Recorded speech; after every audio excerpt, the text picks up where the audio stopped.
Welcome to my journey, brothers and sisters. Today I have something special I want to talk to you about. I have my handy dandy little Bible here. I've been reading the Bible for the perspective of diet and exercise and getting healthy and healing, things like that. And it's a different perspective, but the Bible has a lot of really good information.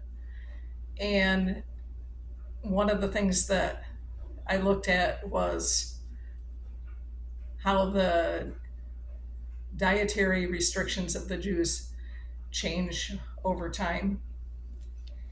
And they changed they changed twice over time.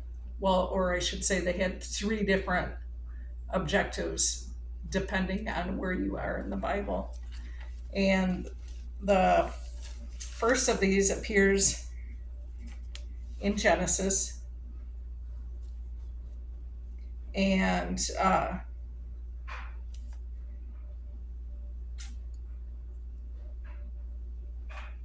let's see here. It's even in Genesis 1. Genesis 1:29 states, "And God said, See, I have given you every herb that yields seed, which is on the face of the earth, and every tree whose fruit yields seed. To you it shall be for food." And he also said, "Also, every beast on earth and every bird of the air, and to everything that creeps on earth, in whichever have life, I have given every green herb for food." So he gave plants for us and for the beasts, but we weren't eating animals at the time.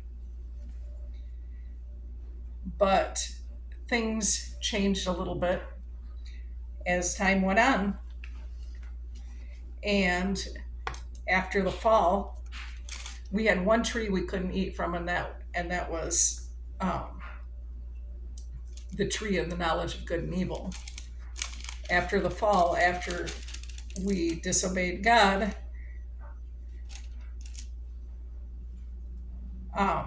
it then said,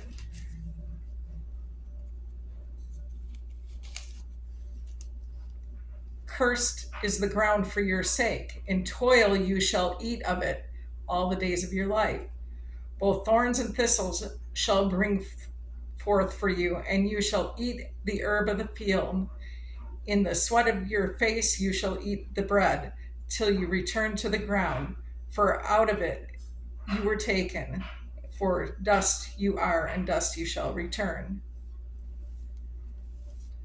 So after the fall, we now had to toil for the plants that we ate.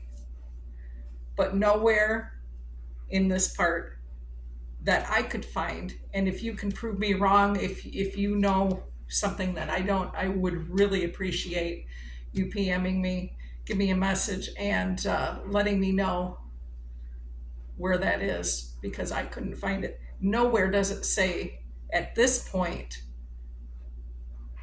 that we're eating animals. Eating animals happens later.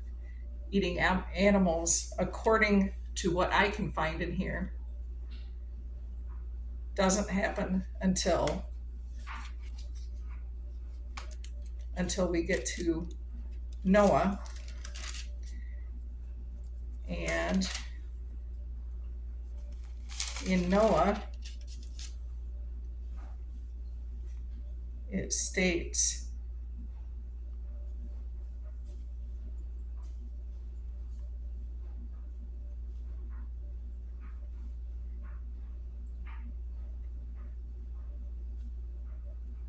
let's see.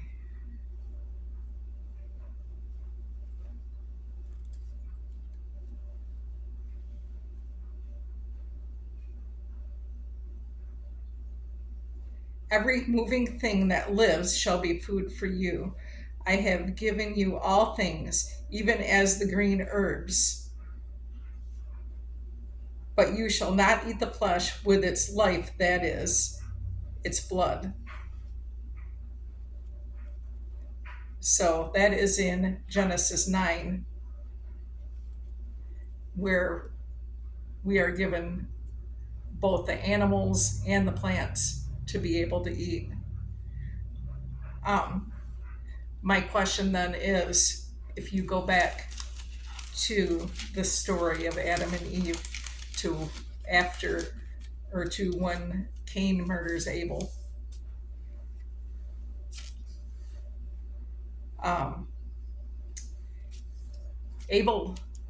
Cain was a tiller of the ground where Abel was a shepherd. And so if we weren't eating the animals, why would we shepherd the animals? And I did actually find a couple of good answers, but I wanted to bring up this as a topic of discussion because it's worth a little, I won't say, I guess, debate. It's worth discussing to see what we can find out. Why raise animals if you're not eating the animals? And there's two reasons that I could find in the Bible as to why you would do that. When the fall came, the ground was cursed. So therefore, we had to till the land. So they would need some heavy work animals, some oxen, to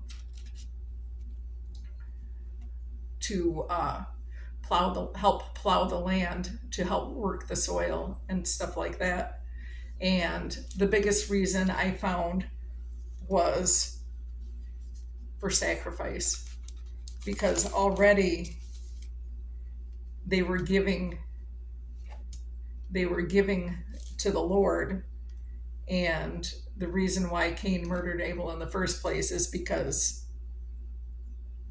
his fruit was not considered a good offering, but Abel's animals were considered a good offering. And it says, Abel brought the firstborn of his flock and of their fat, and the Lord respected his offering, but he did not respect Cain and his offering, because Cain was a tiller of the land, and he brought food instead of, or he brought his food. He did not go to Abel and say, Abel, I need something from your flock so I can offer it to the Lord.